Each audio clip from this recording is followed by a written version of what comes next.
Here is the 2024 Mercedes GLS 600 Maybach and the AMG 63. Which one do you think will be better? I'm Anthony from Hawkeye Rides. The Maybach is going to start off with some front twists. The grille has been redesigned and the air inlets with the Maybach badging. Both of them are going to have a multi-beam LED headlight setup with laser lights.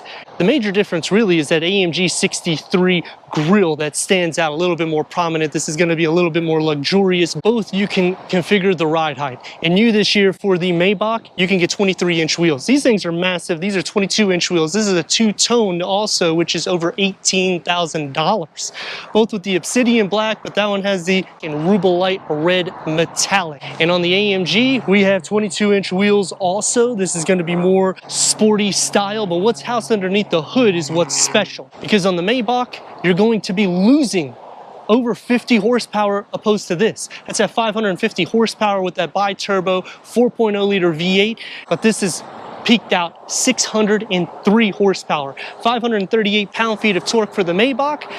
The GLS, 627 pound-feet, paired to a 9G-tronic automatic transmission, and the 63 paired to the 9-speed AMG Speed Shift TCT automatic transmission. And it's not just performance differences, but you're also looking price differences. This is at least $40,000 to $50,000 more than the GLS AMG 63. Running boards are going to be power with the Maybach badging. Soft closed doors are going to be on both.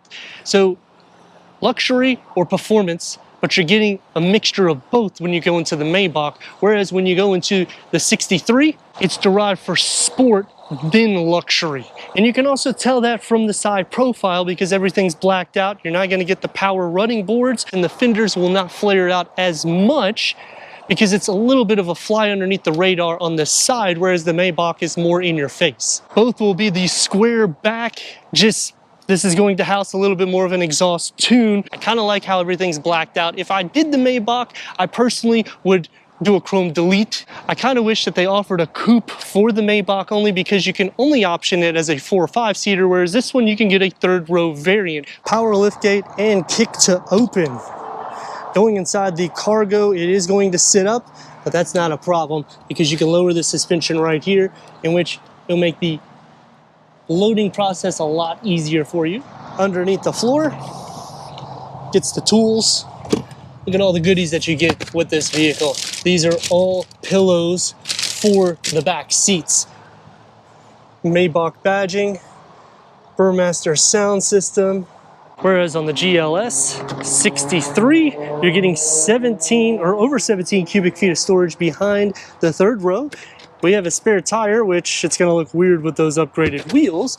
You can electronically split fold the third row down at a 50-50 split.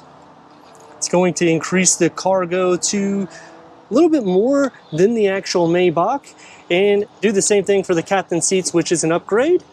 And that will max cargo to over 85 cubic feet of storage. But this is a bi-turbo V8. We need to go inside, start it up, so you can hear that exhaust note.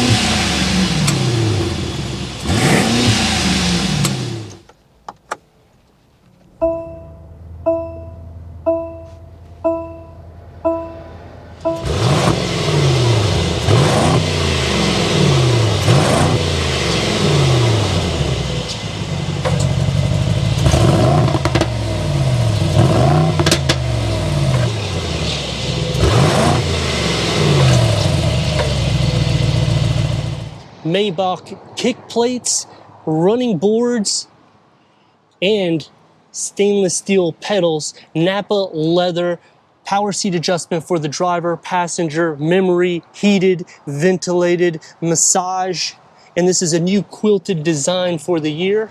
Power seat adjustments for the front and the second row. Heated, ventilated, massage. The interior of the Maybach is going to feel more luxurious, and it should. Headroom and legroom. You are encloaked with leather everywhere. And I mean everywhere, by the dash, by the headliner, ambient lighting surrounding everything, upgraded sound system, the wood inlays. The 2-screen setup will be the same. Leather wrapped steering wheel, 3-spoke multi-function, and these are touch sensitive. And you can change out the gauge cluster the same as you can in the 63. The center has a wireless charger, USB 12 volt, and the key fob for the GLS600. I like the Maybach badging here, getting more ambient lighting for the grab handles. And this, so you don't have to use the touchscreen if you don't want to. Apple CarPlay, Android Auto, Sirius XM, AM, FM, streaming, Bluetooth audio. Throw it into reverse, 360-degree reverse camera. You can also move all around the vehicle to make it easier for your reversing. It's going to be soft to touch, opens up. It's a deep storage pocket with a USB port. The door is going to wrap into the dashboard, and it's all soft derived with a large storage pocket. It's going to be about the same headroom as the Maybach. The leg space is going to be a little bit less because it's going to be a little bit more performance derived here in the center. You have the same wood inlays, as you can see. Wireless charging pad, USB 12 volt, and the key fob for the 63. No Maybach badging, but the ambient lighting still comes into play. Still, you get the touch sensitive here. And on here, we have the track pack, the performance. We also have the off-road page, and you can do the massage and multi-contour with the ambient lighting also. The steering wheel is the performance steering wheel though, which you can change the driving here to make it more sport derived for you. You can also do that there and raise the suspension, the same storage capacity, and it is still soft to touch. Touch sensitive for the steering wheel, and the gauge cluster has the same layout as the Maybach with a heads-up display. The door panel will be configured a little different. We get the carbon fiber, still soft to touch everywhere, one touch up and down for all the windows, and the same size storage pocket. The back seats of a Maybach is where it's at, because look at the headroom, and I have it reclined. You can also put your feet up here, which it's going to take a few minutes to do so, but it's well worth the wait. While we're waiting for it to adjust, you get the wood inlays with the ambient lighting. You get storage behind both of the front seats. 5 climate control settings, heated, ventilated, massage. Now the only thing that's not good for me is you're noticing I'm a bit tall, so it's not going to be as comfortable of a ride if I'm using this. Wireless charging pad comes inside. You get a storage with another storage, and you can pick this up and you can fit a 5th occupant in the back. I'm still trying to put this down, so it does take quite a bit of time to do so. And the door panel gets power sunshades for everything, and you can do the same thing for the moonroof. Air vents in the ceiling, the leather comes all around and even into the cargo, and the door is going to have all soft materials with a storage pocket sliding into the center. You have your own feet space, that's not too bad. You do sit up a little bit as you're noticing, but if you put your feet downwards, it's actually a little bit more comfortable. So you're not going to be sharing feet, foot, or shoulder space inside the Maybach, and headroom is not going to be a problem. The 63 is going to have decent headroom and leg space. You'll still get the storage, you're not going to get that wood inlays, and you're going to get the hard materials, and it's not going to be all leather wrapped. 5 climate control settings is still there. Open up in here, and you get your charging ports. Air vents, we don't have a heated or cooled cup holder here, but we still have the holder. Red seat belts, and the ambient lighting comes in without any power sunshades. It's going to be soft to touch, and about the same size storage pocket. And this is what makes the 63 a little bit more than the 600, because you have a 3rd row and the headroom isn't bad. So fitting 2 more occupants in the back is not going to be too difficult. It's going to be a little tight, but you'll still have charging ports and cup holders with the air vents in the ceiling.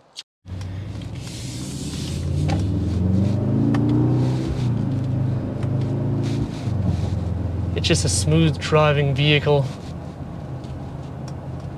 I don't know if I would be gunning it everywhere, pushing the throttle so hard, because it's just so soft.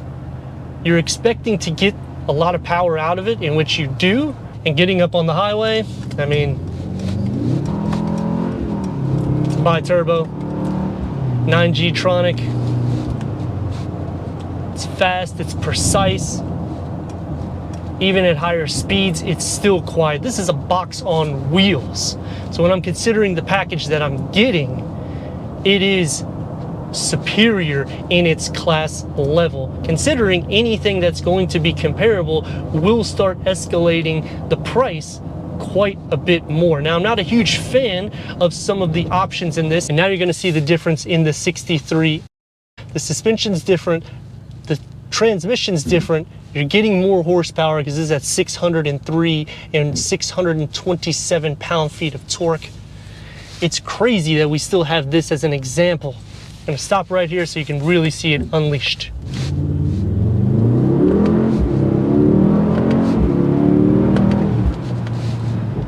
Super fast, more aggressive.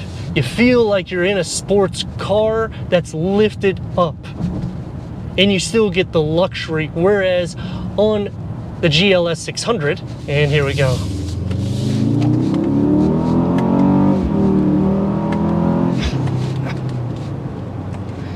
You get enough of the exhaust that filters in, the brakes are good. Visibility in the front is excellent. You can also raise and lower the suspension to make it more aggressive for the sport drive or make it more luxurious for the long drive. And because you're getting more or less the same interior, to spend the extra $40,000, $50,000, I'm not a huge fan of spending extra money. I can understand that you're getting something that is a lot more better in sound deadening, and it's a lot more plush. The seat comfort is also better. And you are getting a little bit more standard amenities when you go into the GLS 600, but also looking at a package with performance and savings, because most people, when they get to these prices, they're not necessarily considering performance. They are looking for something that is luxury class. That's why this is a treat, because you're still getting all those amenities and 603 reasons to push the gas. It's a fun car. I mean, look at this.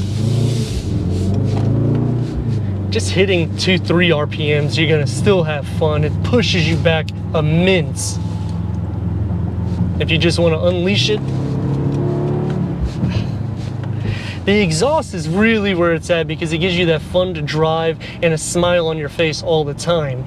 I'm not saying I don't like the GLS 600, but I am saying that if I'm at this price, I would probably feature this fully loaded and be just as happy, because I have the exhaust, I have the performance, and the luxury. But let me know your thoughts in the comments. And if you're new to the channel, consider subscribing. Check out the next video, merchandise, website, and Instagram. Leave a comment and a like. And I'd like to thank Mercedes-Benz of Clearwater for giving us these Mercedes-Benz GLS for the comparison.